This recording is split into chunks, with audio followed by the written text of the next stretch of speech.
জাতি হিসেবে আসলে আমাদের আর কাজ নাই।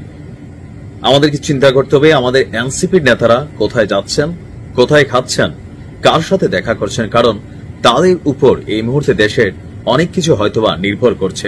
কিন্তু দায়িত্বশীল এই মানুষগুলোর অদায়িত্বপূর্ণ অপেশাদারিত্বপূর্ণ আচরণ নিয়ে মানুষের মধ্যে জল্পনা কল্পনার যেমন সৃষ্টি হয়েছে, তেমনি টেনশন দেখা দিয়েছে খোদ প্রশাসনের ভেতরেও।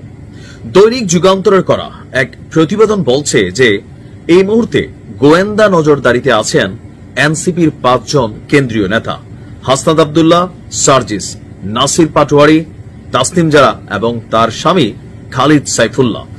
পরিস্থিতি এমন পর্যায়ে পৌঁছেছে যে ডিজিএফআই সেনাবাহিনীর যে গোয়েন্দা সংস্থা এবং এনএসআই সহ একাধিক গোয়েন্দা সংস্থার সদস্যরা গত 2 দিন ধরে নেতাদের প্রতিটি গতিবিধির উপর নজর রাখছেন। শুধু নজরদারি নয়, গোপন বৈঠকের গুজব, বিদেশি কূটনীতিকদের নাম ঘিরে সামাজিক যোগাযোগ মাধ্যমে ছড়িয়ে পড়া নানা তথ্য আর কেন্দ্রীয় কার্যালয় থেকে কারণ দর্শানোর নোটিশ সব মিলে এনসিপি নেতাদের যেই রিল্যাক্স সফর কক্সবাজারে, সেই সফরটিকে ঘিরে এক ধোঁয়াশা এবং কৌতূহল আপনার দেখা দিয়েছে।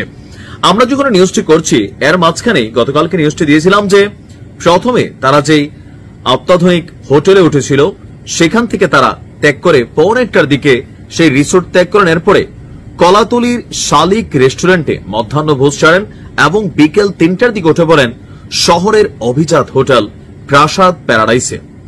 আকস্মিক এই স্থান পরিবর্তন এবং তাদের যে অ্যাক্টিভিটিস, এগুলো নজর এড়ায়নি স্থানীয় প্রশাসন এবং রাজনৈতিক মহলের মধ্যে।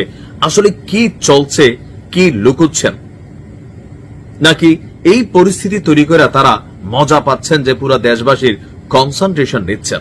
কারণ ইদানিং তো আর অন্য কোনো কাজ দিয়ে কনসেন্ট্রেশন নেওয়া যাচ্ছে না। হঠাৎ করে জুলাই চেতনা বিক্রি করে যারা প্রতিদিন ভাত খান, যারা কথা বলেন, যারা তাদের অবস্থান আজকের এই জায়গায় নিয়ে আসছেন, তারাই যখন জুলাই আন্দোলনের এই গুরুত্বপূর্ণ দিনে, রাষ্ট্রীয় এই গুরুত্বপূর্ণ দিনে যাদের উপস্থিতি থাকার কথা ছিল প্রথম সারিতে, তারা বসে কক্সবাজার আপনার রিল্যাক্স করছেন। দলটির পক্ষ থেকে কারণ দর্শানোর নোটিশ জানানো হলেও আমার ধারণা এখন পর্যন্ত তারা প্রাসাদ প্যারাডাইসে আছেন, তারা জান্নাত ভোগ করছেন। কারণ এই জুলাই তাদেরকে জান্নাত ভোগ করার সুযোগ দিয়েছেন। কারণ 4 দিন আগেও সম্ভবত আমাদের এই নেতারা, তাসনিম জারা ছাড়া আমেরিকা থাকতো ডাক্তার পয়সাটা আছে, বাকিদের যে অবস্থা, তারা সম্ভবত কোন রকমে একটা বাসে চইরা বড়জোর সেখানে গিয়া একটা মিডল ক্লাস হোটেলে ওঠা ছাড়া যাদের সামর্থ্য ছিল না, তারা আজকে একদিন পরে পরে বড় বড় প্রাসাদ প্যারাডাইস, এর থেকেও বড় বড় হোটেল প্যারাডাইসে উঠছেন।